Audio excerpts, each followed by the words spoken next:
앞에 사진 한 장이 있는데 저 사진을 보고 있으면 참 머리는 백발이고 주름은 있으나 참 행복한 부부 같다 하는 생각이 저절로 들어요. 참 행복할 것 같다. 표정만 봐도 아내가 남편을 사랑하는 것 같고 남편이 아내를 많이 사랑하는 것 같은 그 모습이 우리가 느껴지는 모습이죠. 부부는 사랑으로 맺어진 평생의 벗이에요. 벗. 가장 가까운 관계. 벗이기 때문에 부부는 서로를 가장 잘 알아요. 힘들 때 눈빛만 봐도 알아요. 힘들거나 그리고 다가서요. 이게 부부죠. 하지만 모든 사람이 이런 사랑을, 저런 아름다운 사랑을 하는 것은 아니라는 것이죠. 과거의 시골에서 보니까 어떤 일이 있느냐, 서로 결혼해서 자녀를 낳았어요. 그런데 자녀를 낳았는데 그 이후에 이 남편이 조강기처를 갖다가 버린 거였어요. 그리고 이 자녀를, 그리고 아내를 윗동네로 보내버렸어요. 그리고 아랫동네 그 집에서 다른 여인을 데려다가 살고 있었던 이 모습이 어릴 때의 기억이 생생합니다. 그리고 조강지처의 그 아들이 와서 아버지라고 부르면 대답을 안 해요. 대답을 하지 않고 냉정하고 매정한 모습을 가지고 이렇게 하는 것을 제가 보았어요. 그리고 그 여인은, 조강예처는 남편에게 다가서지만 전혀 눈길을 주지 않았어요. 초등학교 아주 어렸던 저의 마음속에, 기억 속에 아주 굉장한 안 좋은 모습으로 꽂혀 있는 것이 제 기억이었어요. 보면서 뭐라 그랬냐, 와, 저 정도면 안 됐다. 어린데 저 정도면 안 됐다. 저 아줌마 너무 힘들 것 같다. 이 생각이 그냥 어릴 때 들었어요. 그러면 그 당사자는 얼마나 힘들었을까? 아버지를 아버지라 불러도 대답하지 않고 남편을 남편이라고 불러도 대답하지 않는 그 여인의 아픔은 이루 말할 수 없을 것입니다. 사랑받지 못하고 외면당하는 그의 삶은 참으로 힘들었다 하는 것을 너무 느낄 수 있죠. 오늘 본문에도 남편에게 사랑받지 못하는 한 여인이 등장해요. 그 이름이 누구냐? 레아라는 여인이에요. 레아. 오늘 말씀의 배경이 어떻게 시작이 되냐면 이렇게 시작되죠. 이삭과 리브가가 결혼했는데 쌍둥이를 낳는 거예요. 근데 그 중에 쌍둥이 중에서 큰 형이 누구냐? 에서. 이 에서는 몸이 붉고 털이 많고 거친 사람이었다. 이렇게 들사람처럼 그렇게 표현되지요. 그리고 그의 동생 야곱은 형과 정반대 사람이에요. 이렇게 서로가 살아가요. 그러던 어느 날 야곱이 형이 받아야 할 축복을 자기가 형이라고 거짓말쳐서 아버지에게 모든 걸 다 받아버려요. 뒤늦게 이것을 알았던 형이 에서가 야곱을 죽이겠다. 반드시 내가 죽이겠다. 칼을 갈기 시작을 합니다. 이 소식을 알았던 이 야곱의 어머니 리브가는 야곱을 살리기 위해서는 어쩔 수 없이 다른 곳으로 보내야만 됐었어요. 살리기 위해서 이 리브가의 오빠의 그 고향 하란 지역으로 야곱을 보내요. 그리고 난 다음에 이 야곱이 외삼촌 라반의 집에 갔을 때 이때 누굴 만나냐? 첫 번째 만나는 것이 라헬이었어요. 라헬을 보는 순간 완전히 반해버리죠. 왜? 너무너무 아름다워서. 그리고 그의 언니였던 레아도 거기서 만나게 되는 거였어요. 그런데 야곱이 외삼촌의 두 딸 중에서 누굴 사랑하느냐? 라헬, 동생 라헬을 사랑해요. 이유가 뭐냐면 성경은 뭐라고 하느냐? 곱고 아름답다. 이 말은 무슨 말이냐? 너무너무 예쁘다 그 말이에요. 여기 완전히 반해버린 거죠. 그러니까 야곱의 관심은 누구에게 있어요? 누구에게 있어요? 동생 라헬에게만 관심이 있어요. 온리 레아는 관심에 학계 있는 사람이었어요. 그래서 외삼촌과 약속을 하고 이제는 나이를 얻기 위해서 몇 년을 봉사하느냐? 7년을 봉사해요. 근데 7년을 봉사하지만 너무 행복했다고 그래요. 왜? 사랑하니까. 드디어 7년이 되자 라반에게 내가 섬겼으니 이제는 나에게 내 아내 나일을 주세요라고 요구를 하게 됐죠. 그리고 때가 돼서 뭐가 되느냐? 나일을 주기로 약속을 합니다. 그리고 결혼식이 시작이 되는 거예요. 시작이 되는데 근데 어떤 일이 있느냐? 결혼식 시작하면서 뒤늦게 첫날 밤을 딱 보내는데 그리고 첫날 밤 지나고 난 다음에 아침에 깨보니까 옆에 누가 있어요? 사랑하는 라헬 있지 않고 동생 라헬 있지 않고 누가 있어요? 레아가 있어요. 내가 왜 여기 있냐? 레아, 내가 왜 여기 있냐? 레아가 거기 있단 말이에요. 그 너무너무 놀래가지고 황당해서 이야기를 했어요. 아니 이게 어떤 일이냐? 우리가 지금 생각할 때는 목사님 이게 어떻게 이런 일이 있을 수 있죠? 라고 우리 문화로 이해하면 이해가 안 돼요. 그러나 그 당시에 고대 이 사회에 있는 고대 근동의 사회의 문화를 볼 때는 이해가 돼요. 왜 그러냐? 신부가 얼굴을 완전히 가리는 문화예요. 여러분 보셨죠? 뭐만 내나요? 눈만 내네. 그럼 알 수 있겠어요? 밤에? 잘 모르죠. 그렇게 문화. 그러니까 첫날 밤까지 얼굴을 완전히 가렸을 가능성이 많다는 것을 예측할 수 있어요. 그리고 야곱이 레아인지 야곱인지 이 레아인지 라헬인지 몰랐던 이유가 뭐냐면 야곱은 이미 잔치 때문에 뭐에 취해 있어요? 술에 취해 있단 말이에요. 그러니까 좀 모를 수밖에 없어요. 이 사건은 누가 기획한 것이냐? 라반이 기획한 거예요. 누구와 함께? 라헬 누구와 함께? 레아, 그의 언니였던 레아와 함께. 그러니까 라반이 꾸민 것을 꾸민 거예요. 그래서 어떻게 하든지 첫날 밤에 얼굴을 안 보이게 된다고 하는 그런 계획이 그냥 계획이 진행돼서 첫날 밤에를 지나고 난 다음에서도 그가 라헬인지 레아인지를 모를 정도가 됐었어요. 그리고 뭐 면사포를 갖다 쓰든지 절대 얼굴을 안 보였겠지요. 너무 황당한 야곱이 말해요. 외삼촌, 나에게 어떻게 이럴 수가 있냐? 내가 레아를 달라고 했냐? 나일을 달라고 했지? 그러면서 따지니까 하는 말이 뭐냐? 외삼촌이 우리 지방에서는 말이야 언니보다 동생이 먼저 시집간 적은 없네, 이런 얘기하는 거예요. 처음부터 얘기하던지 그러걸라. 그래서 그렇게 안 되니 이미 결혼이 시작됐으니까 7일 동안 결혼 예식을 세우라는 거예요. 7일. 그래서 어쩔 수 없이 7일을 세웠어요. 그러면 내가 네가 사랑하는 나일도 주겠다.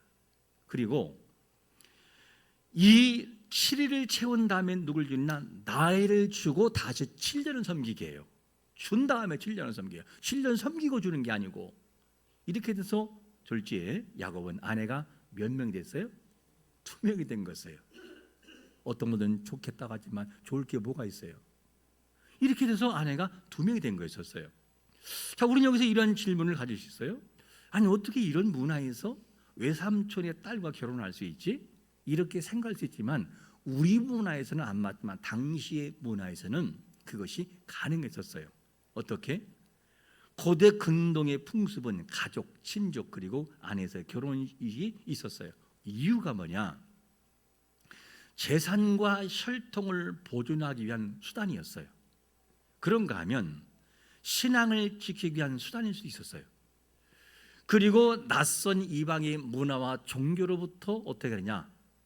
벗어나기 위해서 신앙을 지키기 위해서는 어쩔 수 없는 선택이었다. 이것이 당시의 문화였습니다. 그러나 레위기 18장에 가서는 근친의 모든 결혼을 금하는 것을 보게 됐죠.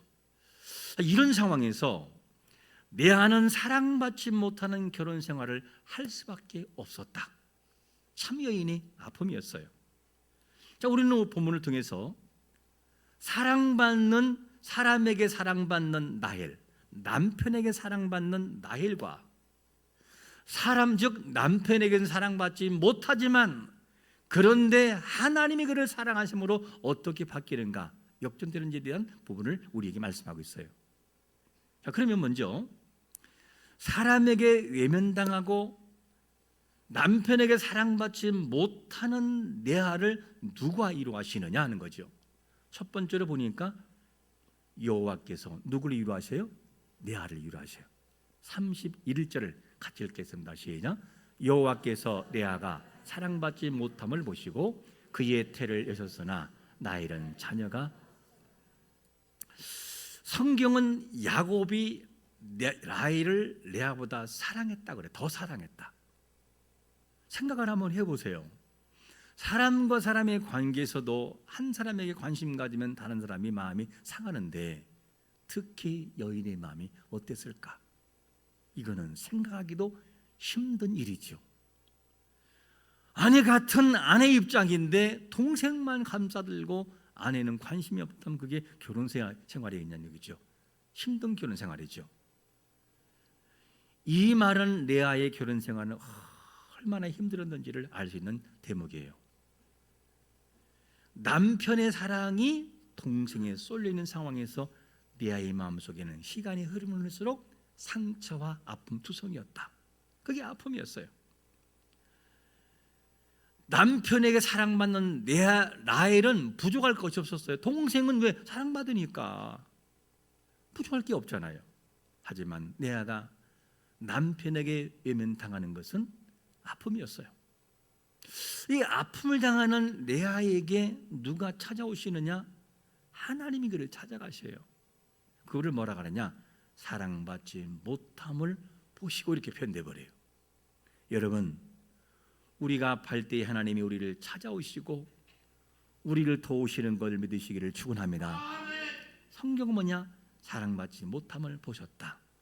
바야르란 단어, 바야르 단어가 무슨 뜻이냐면 깊이 주목하시고 개입하시는 하나님의 시선과 불쌍히 여기는 마음이에요. 그러니까 하나님이 레아가 외면당하는 모습을 바라보니까 너무 마음이 안 된 거예요. 그래서 하나님이 주목해서 보셨어요. 그리고 그에게 놀라운 복을 주시죠. 라헬은 남편의 사랑을 받기 때문에 그렇게 하지 않아도 됐어요. 줄 수도 있지만 이미 남편에게 사랑받고 있기 때문에. 그러나 레아는 완전히 외면당한 모습이었어요. 그거를 주목했다. 여기서 불쌍히 여기는 이 하나님의 시선을 이렇게 이해하면 이해가 더 쉬울까요? 만약에 어느 날 부부가 친정집을 찾아갔어요. 그런데 친정집을 찾아갔는데 친정 어머니가 그 사위를 바라보고 딸을 바라보니까 관계가 보통 관계가 아니에요. 그래서 이 시어머니 어머니가 어떻게 하면 저 딸을 도와줄 수 있을까? 사위에게 사랑받기를 어떻게 하면 좋을까? 막 고민하다가 너무 마음이 아파 눈물이 막 벌컥 쏟아져요. 내 사랑하는 딸이 사위에게 사랑받지 못하는 그 마음 보고 너무 마음이 아파도 마음이 메어져요. 여기서 말하는 불쌍히 여길 마음, 이 마음을 이해한다면 하나님 마음이 어땠을까를 이해할 수 있어요. 제 여러분, 잊지 말 것이 뭐냐면 사람에게 외면당한다고 그 사람이 실패하는 것은 아니에요. 왜냐?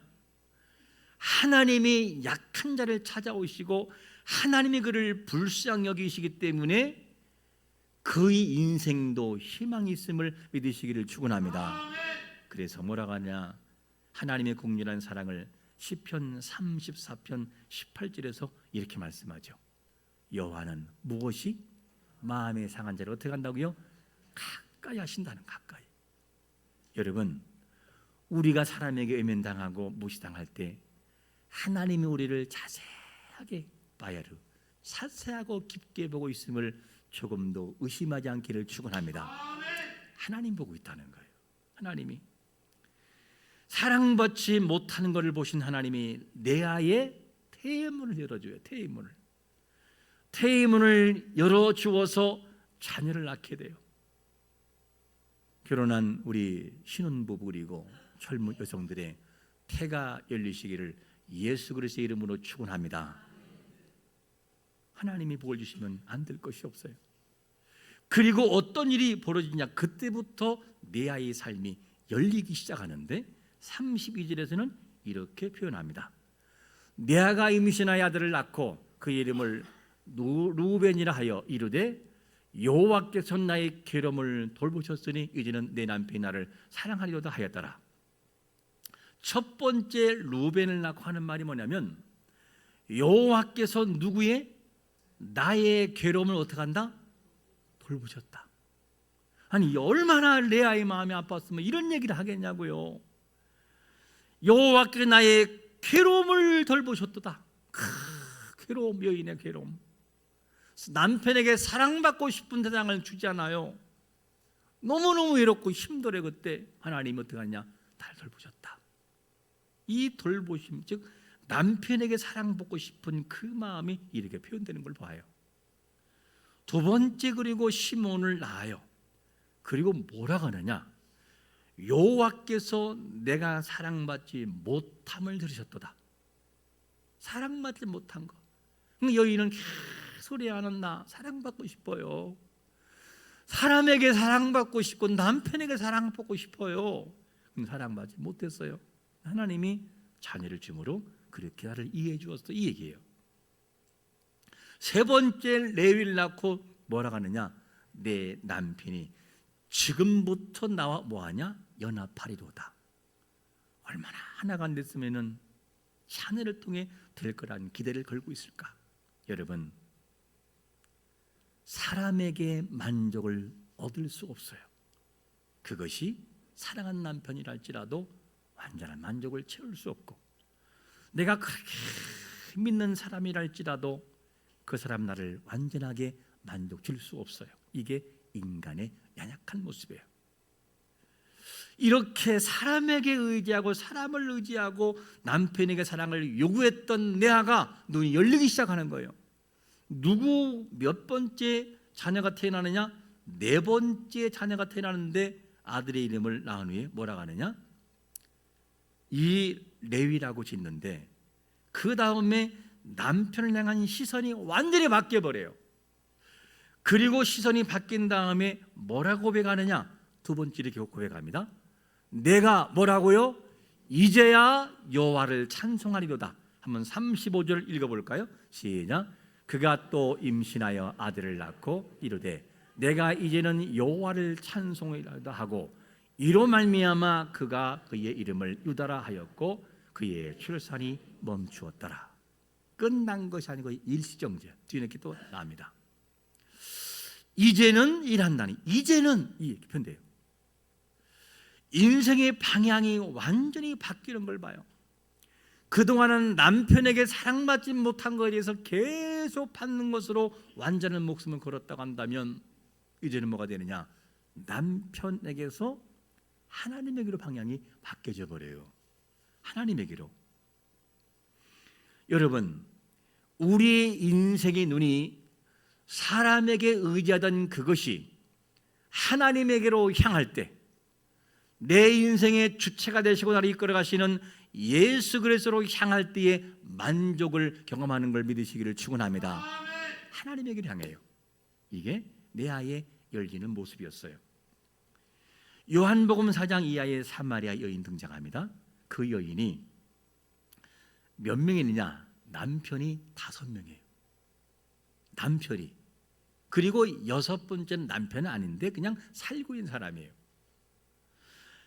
그 여인도 사람에게 만족 얻으려고 그렇게 결혼해보고 얼마나 봤으면 5번째 결혼하고 6번째 여인을 남자를 만나고 있겠냐는 거죠. 근데 만족이 없어요. 채울 수 없어요. 그때에 누굴 만나느냐? 그 공허한 마음 속에 물을 기르러 갔다가 생명 되시는 이 예수 그리스도를 만나고 만족을 얻어요. 그리고 뭐라고 하느냐? 요한복음 4장 14절에서 이렇게 말합니다. 내가 주는 물을 마시는 자는 어떻게 해요? 영원히 목마르지 아니하리니 내가 주는 물은 그 속에서 영생하도록 솟아나는 샘물이 되리라. 할렐루야. 예수 그리스도가 우리의 진정한 생명이요 만족의 주체인 것을 믿어보고 경험하고 체험하는 자가 되시기를 축원합니다. 그분을 만나야 돼요. 그래서 우리를 사랑하신 그리스도 사랑을 어떻게 표현되느냐? 로마서 5장 8절에서 이렇게 표현되잖아요. 우리가 아직 죄인됐을 때에 그리스도께서 우리를 위해서 죽어주셨다. 그리고 당신의 사랑을 확증했다. 이렇게 표현됩니다. 우리의 죄를 해결하신 예수 그리스도를 정말 만날 때 영원히 목마르지 않는 만족을 우리가 얻게 되는 거예요.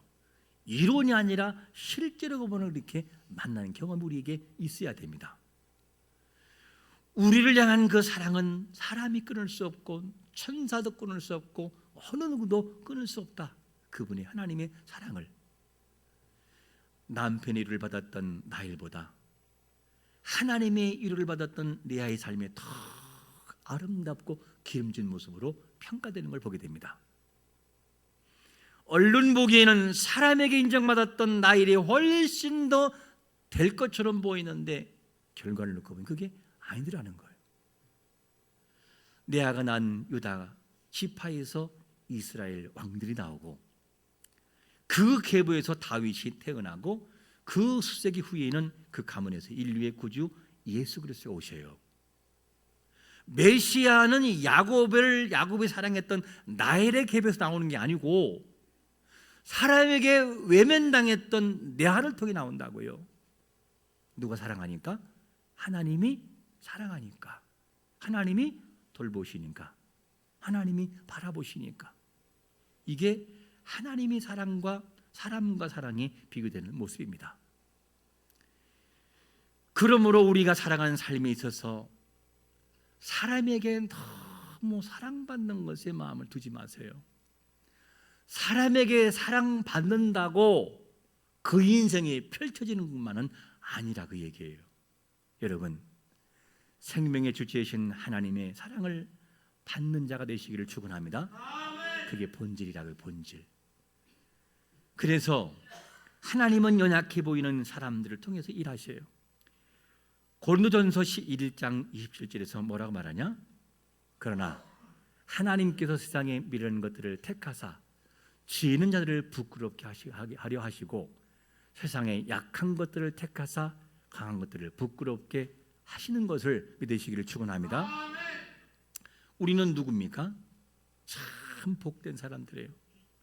우리는 유대인이 아니고 이방인들이에요. 이방인. 유대인들은 이방인을 뭐라고 하느냐? 구원에서 제외된 사람들이라고 생각을 해요. 그런 우리가 생명 되시는 이 예수 그리스도를 믿게 된 것은 은혜 중에 은혜인 걸 믿으시기를 축원합니다. 그리고 하나님을 아버지라 불러요. 그래도 불러도 전혀 이상하지가 않아요. 왜? 내 속에 계신 성령이 하나님의 자녀임을 증명하기 때문에 아버지, 그래도 부담스럽지가 않아요. 우리는 사람에게 인정받는 것에만 가치를 두지 않았습니까? 우리는 오늘 본문을 통해서 분명히 알아야 돼요. 사람에게 인정받지 못한다고 해서 하나님께 버림받는 것이 아니었다는 것을 누구를 통해? 언니 레아를 통해서 봐야 돼요. 오히려 하나님의 일하심은 세상에서 주목받지 못하는 사람을 통해서 일하는 과정이 있음을 믿으시기를 축원합니다. 이걸 잊지 말아라. 그러니까 사람에게 인정받는 것이 전부가 아니다. 사람에게 사랑받는 것이 전부가 아니다. 사랑받으면 좋겠으나 그것이 꼭 전부는 아니다 하는 것을 마음에 두고 살아가야 돼요. 이를 위해 내가 하나님을 우리는 찾기를 원하지만 이 하나님의 사랑이 이미 우리에게 찾아오시는 사랑이었어요. 그러니까 우리는 뭐냐? 그분의 사랑을 내 마음속에 받아들이면 되는 거예요. 하나님, 그랬군요. 나를 찾아오셨군요. 주님, 내 아를 보신 하나님, 당신은 나를 이미 보셨군요. 이제야 제가 그걸 알았습니다. 그리고 그분의 사랑하심 속에 내 마음을 열어서 그분의 능력이 나로 하여금 일하게 하시는 이런 역사가 우리에게 분명히 있어야 됩니다.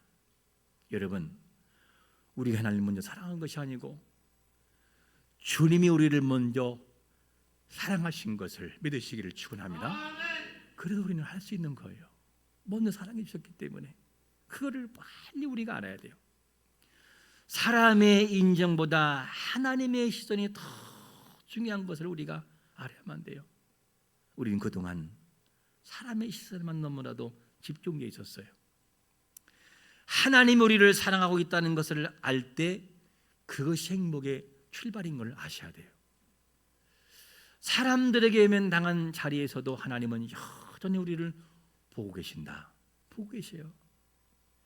그리고 하나님이 쓰시는 인생은 언제나 사람의 예상 밖에서도 출발된다. 이걸 잊지 말아라. 그게 누구냐? 바로 나일 수 있다는 거죠.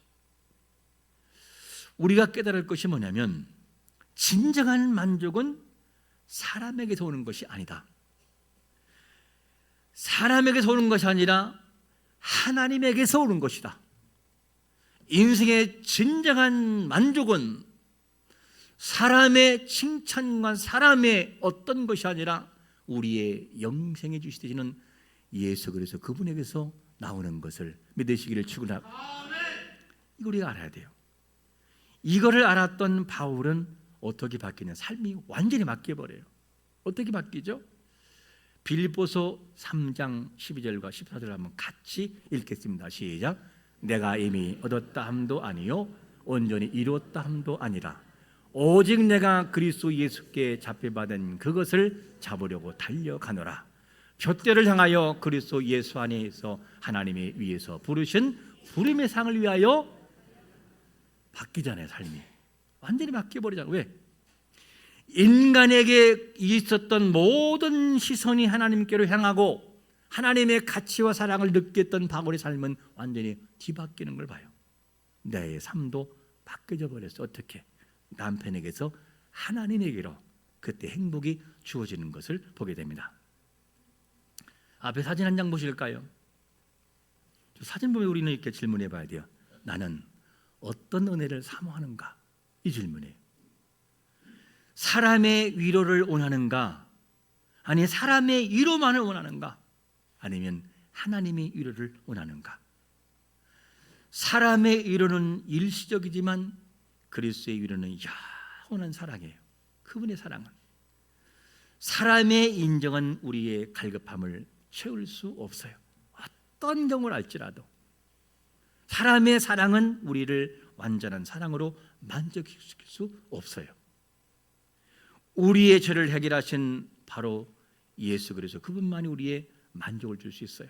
그러므로 이제는 이라는 레아의 고백처럼 이제는 이라는 표현처럼 사람의 위로를 붙들기보다 그리스도를 붙드는 자가 되시기를 축원합니다.